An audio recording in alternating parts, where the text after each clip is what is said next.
El sector inmobiliario es atractivo para la inversión, pero también es foco de riesgo para el lavado de dinero.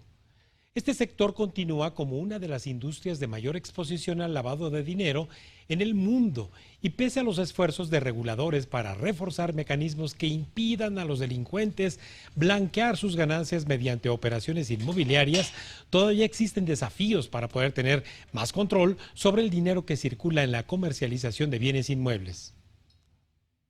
Y con el propósito de revisar por qué y cómo ocurren y deben preverse además estos eventuales actos ilegales, es que le agradezco a Fernando Gutiérrez, articulista en El Economista, converse con nosotros esta noche. Buenas noches, Fernando.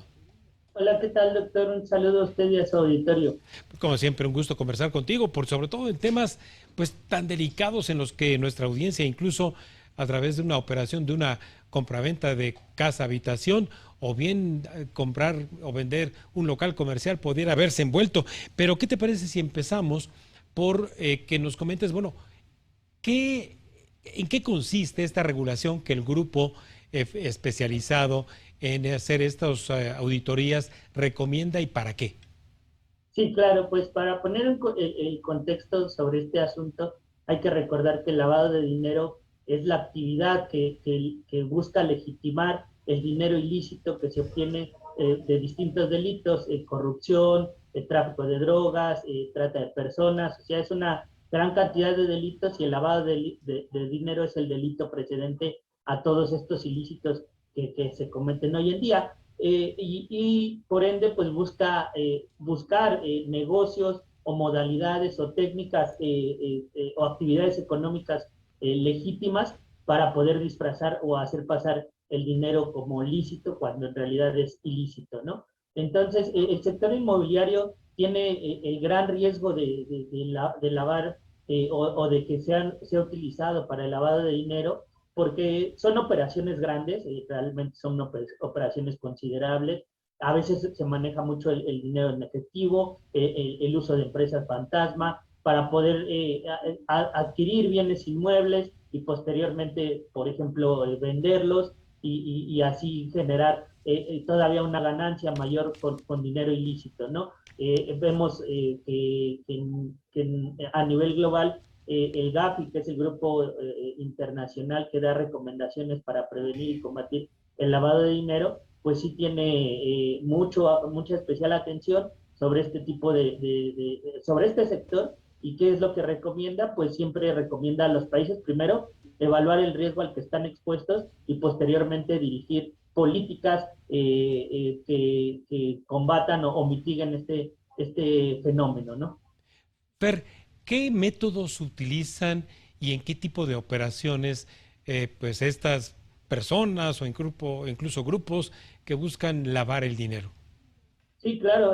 Por ejemplo, hace unos meses un organismo internacional publicó cómo la clase política ha buscado lavar el fruto de sus ganancias en el real estate y en el sector inmobiliario, por ejemplo, de Estados Unidos, ¿no? En la zona de Miami, donde ponía principal atención. ¿Y cuál era la metodología o cómo era? Pues prácticamente eran que los recursos de estas personas o de estos políticos se iban a Estados Unidos y ahí se compraban bienes inmuebles. Sin embargo, no se decía que eran recursos de estas personas, sino que utilizaban a prestanombres o empresas fantasma o fachada, como se le quiera ver, para poder comprar estos bienes inmuebles y después comercializarlos y que las ganancias fueran para estas personas o empresas, pero en realidad el beneficiario final era el político en cuestión, ¿no? Entonces, esta es una de las grandes, de las diversas metodologías que se pueden dar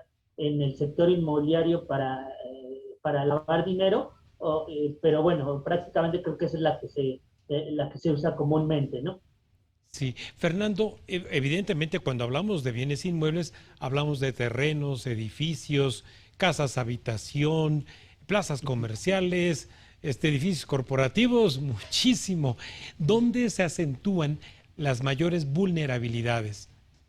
Sí, claro, como sabemos, el real estate o el sector inmobiliario es extenso, como usted lo mencionaba, abarca diversos segmentos Sin embargo, aquí lo que la ley en México, a quién pues le pone el dedo, ¿no? A los desarrolladores inmobiliarios, es decir, a los que construyen este tipo de espacios y a los que también comercializan, los famosos brokers o los famosos intermediarios que se dedican a la compra-venta de estos bienes inmuebles. Ellos tienen que presentar obligaciones ante el Servicio de Administración Tributaria para cumplir con la ley antilavado, esta ley que entró en vigor, que se creó en el 2012 y entra en vigor meses después. Y bueno, por ejemplo, para los brokers o los intermediarios deben de reportar las operaciones al Servicio de Administración Tributaria cuando éstas sean mayor a los 722,000 pesos, ¿no? Y deben de tener, ya darse de alta como actividad vulnerable y también deben de llevar pues un registro de todas estas operaciones, información del cliente, del beneficiario final, tener un expediente conformado y pues a veces ahí es donde se acentúan las vulnerabilidades porque no todos entienden esta normativa y no todos la cumplen, ¿no? Fíjate, ahorita que mencionas, por ejemplo, este monto de 722,000 pesos, bueno, pues en una transacción de una casa habitación o un terreno pudiera pues llegarse a esta posibilidad Uh -huh. de pues poder prever el lavado de dinero. Pero ¿quiénes más están expuestos a esto?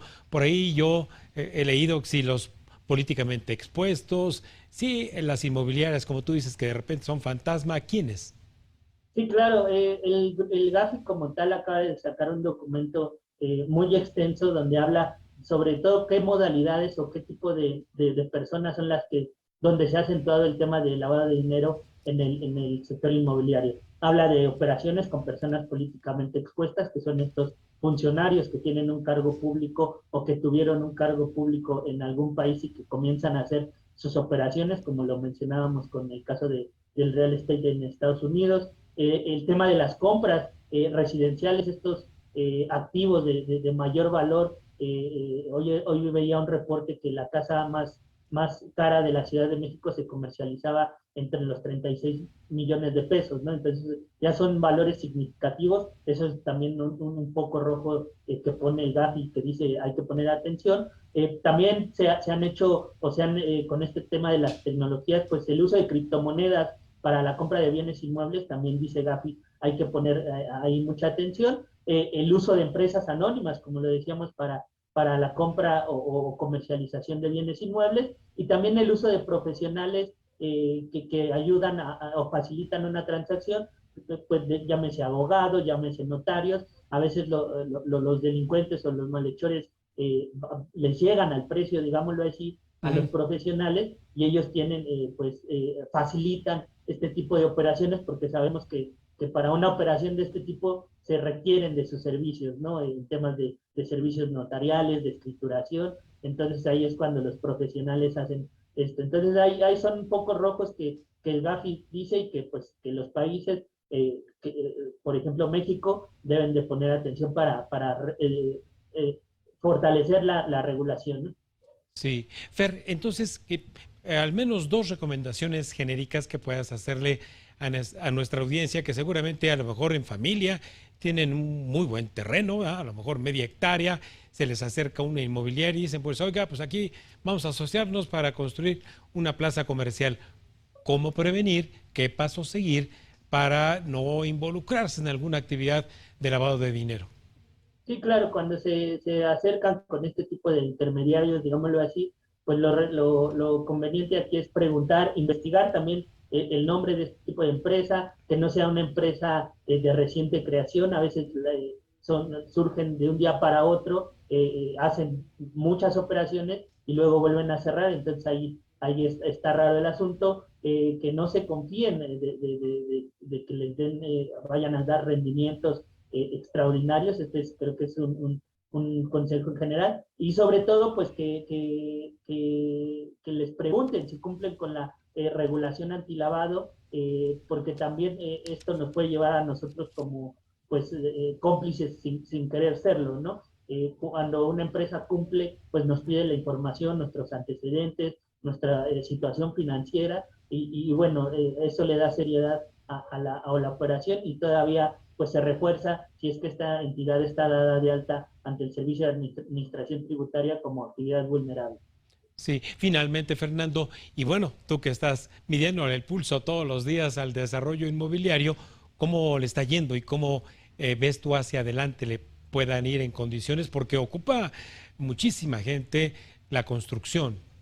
Sí, claro. Tan solo en el sector vivienda, que es donde hemos puesto foco en los últimos días, hemos visto una caída en la producción de vivienda, es decir, los desarrolladores no están construyendo al ritmo que se construía otros años. Esto es porque se está acentuando todo el tema del entorno macroeconómico, la incertidumbre, el costo de los materiales que se ha elevado bastante, el costo de los accesorios. Hemos hablado con desarrolladores y no solamente los materiales que se usan para la construcción, sino los accesorios, por ejemplo, la manija de una puerta, el marco de una ventana, o este tipo de cosas. Es ahí donde está muy caro el tema, y entonces los desarrolladores prefieren hoy en día no construir, aplazar proyectos, y pues esto impacta porque hay una demanda de vivienda constante. Al año se forman cerca de 600,000 hogares que requieren una vivienda, y si no se da de manera formal, pues se puede acudir a la informalidad con todos los riesgos de ubicación, estudios de suelo, impacto ambiental que esto significa, ¿no? Y sobre todo acceso a servicios básicos, que es lo importante. Fenomenal, Fernando.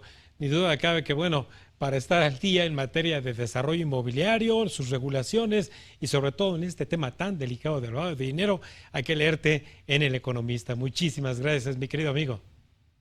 Cuídese, doctor. Un saludo a usted y a su auditorio. También para ti un abrazo, buenas noches, amigo mío. Bueno, pues ahí lo tiene, más vale prevenir que lamentar. Y bueno, en materia de desarrollo inmobiliario, cualquier cosa, por pequeña que sea, habrá que estar prevenido para no involucrarse en actividades de lavado de dinero. Antes de ir un breve corte, les recuerdo nuestras redes sociales de la Agencia Mexiquense de Noticias para que nos sigan en Facebook y en Twitter, @AMX Noticias y @Raimundo Tenorio.